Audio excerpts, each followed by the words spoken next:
ఈరోజు దేవుని వాగ్దానం యోహాను సువార్త 16వ అధ్యాయం 24వ వచనం.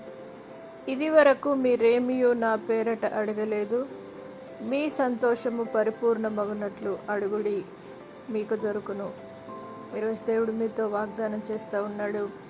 ఇదివరకు తండ్రి అయిన దేవుని పేరట మీరేం అడగలేకపోయిన ఉన్నట్లయితే ఈరోజు దేవుడు మీతో గొప్ప అద్భుతమైన వాగ్దానం చేస్తూ ఉన్నాడు. ఏంటంటే, మీ సంతోషము పరిపూర్ణమగునట్లు అడుగుడి, మీకు దొరుకునని సెలవిచ్చాడు.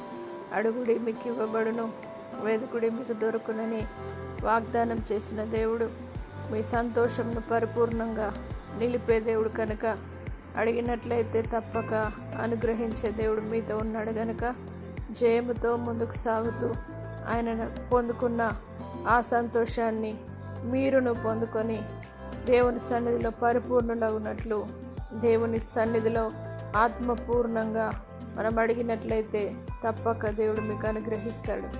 ఆత్మపరమైన, ఆర్థికపరమైన, ఆరోగ్యపరమైన ప్రతి కోరిక విషయంలో దేవుడే మీ జీవితంలో పరిపూర్ణత అనుగ్రహించునుగాక. ప్రార్థన. పరిశుద్ధుడా, నమ్మదగిన దేవా, మీ సంతోషము పరిపూర్ణమగునట్లు అడుగుడి, మీకు దొరుకునని సెలవిచ్చిన దేవుడవు.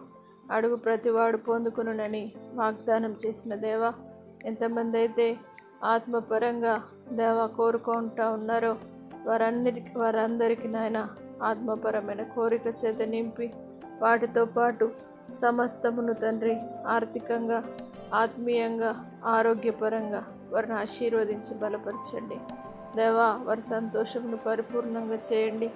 వారు అడుగు ప్రతిదీ పొందుకొనుటకు సహాయం చేసి, ఇదే దినం వారి జీవితంలో గొప్ప మేలు దొరుకుటకు సహాయం చేసి ఆశీర్వదించమని, వారి సంతోషమును పరిపూర్ణం చేయమని యేసు పరిశుద్ధ నామమును బట్టి అడిగి వేడుకుంటున్నాము తండ్రి.